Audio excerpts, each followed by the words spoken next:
ആഗോളതലത്തിൽ AI സാങ്കേതികവിദ്യ അതിവേഗം പുരോഗമിക്കുകയും എല്ലാവരുടെയും ആധുനിക ജീവിതത്തിൽ ഇൻ്റർനെറ്റ് നിർണായക പങ്ക് വഹിക്കുകയും ചെയ്യുന്നതിനാൽ രാജകുടുംബത്തിലെ അംഗങ്ങളുടെ ജീവിതത്തെക്കുറിച്ച് പഠിക്കാൻ ആളുകൾ എപ്പോഴും താൽപ്പര്യപ്പെടുന്നു.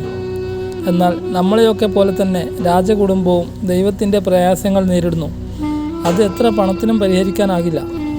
അത്തരമൊരു രാജകുടുംബം സൗദി അറേബ്യയിൽ നിന്നുള്ളതാണ്.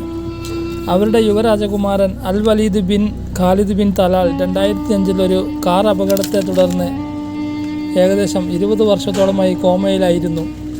സൗദി രാജകുടുംബത്തിലെ അംഗമാണ് അൽ വലീദ് ബിൻ തലാൽ രാജകുമാരൻ.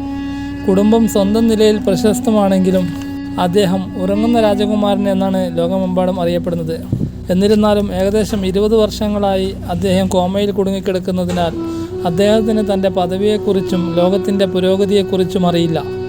2025 ഏപ്രിൽ 18 അദ്ദേഹം തൻ്റെ 37ാം ജന്മദിനം ആഘോഷിച്ചു.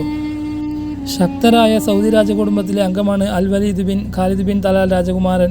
പക്ഷേ ഇപ്പോഴത്തെ സൗദി രാജാവായ സൽമാൻ രാജാവിൻ്റെ നേരിട്ടുള്ള മകനോ അദ്ദേഹത്തിൻ്റെ സഹോദരനോ അല്ല. രാജകുമാരൻ്റെ മുത്തച്ഛൻ ആധുനിക സൗദി അറേബ്യയുടെ സ്ഥാപകനായ അബ്ദുൽ അസീസ് അൽ സൗദ് രാജാവിൻ്റെ നിരവധി മക്കളിൽ ഒരാളായിരുന്ന prince Talal bin Abdul Aziz Al Saud രാജകുമാരനായിരുന്നു.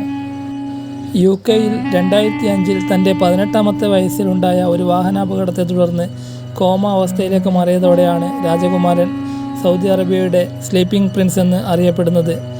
UK-യിലെ സൈനിക സ്കൂളിൽ ഉന്നത പഠനത്തിനായിരുന്നു ആ കാലത്ത് അദ്ദേഹം. റിയാദിലെ കിങ് അബ്ദുൽ അസീസ് മെഡിക്കൽ സിറ്റിയിലാണ് അദ്ദേഹത്തിൻ്റെ ചികിത്സ നടക്കുന്നത്. കഴിഞ്ഞ 2 പതിറ്റാണ്ടുകളായി ഒരു ട്യൂബ് വഴിയാണ് അദ്ദേഹത്തിന് ഭക്ഷണം നൽകുന്നത്. കുതിരയോട്ട മത്സരങ്ങളോടും വേഗമേറിയ മോട്ടോർ കാർ ഡ്രൈവിങ്ങിനോടുമായിരുന്നു കൗമാരകാലത്ത് അൽ വലീദ് രാജകുമാരൻ്റെ താൽപ്പര്യം. മകൻ്റെ ഉപരിപഠനത്തിന് വേണ്ടിയായിരുന്നു പിതാവ് ഖാലിദ് ബിൻ തലാൽ രാജകുമാരൻ മകനെ UK-യിലെ പ്രശസ്തമായ സൈനിക സ്കൂളിൽ പഠിക്കാൻ അയച്ചത്. എന്നാൽ വിധി 17ാമത്തെ വയസ്സിൽ വാഹനാപകടത്തിൻ്റെ രൂപത്തിലാണ് രാജകുമാരനെ കീഴടക്കിയത്. തുടർന്നുള്ള 14 വർഷക്കാലം കോമ അവസ്ഥയിൽ ഒരു ചലനം പോലും ഇല്ലാതെയായിരുന്നു അദ്ദേഹത്തിൻ്റെ ജീവിതം. 2019 രാജകുമാരൻ്റെ മാതാവ് പ്രിൻസസ് റീമ സോഷ്യൽ മീഡിയയിൽ പോസ്റ്റ് ചെയ്ത ഒരു വീഡിയോ സൗദി ജനത ഒരു ആഘോഷമായാണ് കണ്ടത്. അൽ വലീദ് രാജകുമാരൻ ഇടത്തേക്കും വലത്തേക്കും തല ചലിപ്പിക്കുന്ന ഒരു വീഡിയോ ആയിരുന്നു അത്. അതിനുശേഷം വന്ന മറ്റൊരു വീഡിയോയിൽ കണ്ടത് തൻ്റെ കൈവിരലുകൾ അല്പാൽപമായി ചലിപ്പിക്കുന്ന അൽ വലീദ് രാജകുമാരനെയായിരുന്നു. ഈ 2 വീഡിയോകളും കണ്ടത് മില്യൺ കണക്കിന് ആളുകളായിരുന്നു. അധികാരത്തിൻ്റെയും സമ്പത്തിൻ്റെയും നടുവിലുള്ള സുഖജീവിതത്തിൽ ഇളം പ്രായത്തിൽ തന്നെ അന്ധകാരത്തിൽ മറിയേണ്ടി വന്ന അറബ് രാജകുമാരന്മാർ വേറെയുമുണ്ട്. 33ാം വയസ്സിൽ ഹൃദയാഘാതം മൂലം അന്തരിച്ച ദുബായ് കിരീടാവകാശിയായ Sheikh Rashid bin Mohammed bin Rashid Al Maktoum, തൻ്റെ 39ാം വയസ്സിൽ ലണ്ടനിൽ വെച്ച് അന്തരിച്ച ഖാലിദ് ബിൻ സുൽത്താൻ അൽ ഖസീമി എന്നിവരൊക്കെയും അങ്ങനെയുള്ളവരാണ്.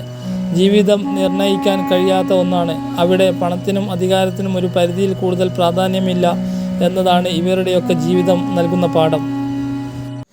ദൈവം തൻ്റെ മകനെ മരണം കൽപ്പിച്ചിരുന്നില്ല.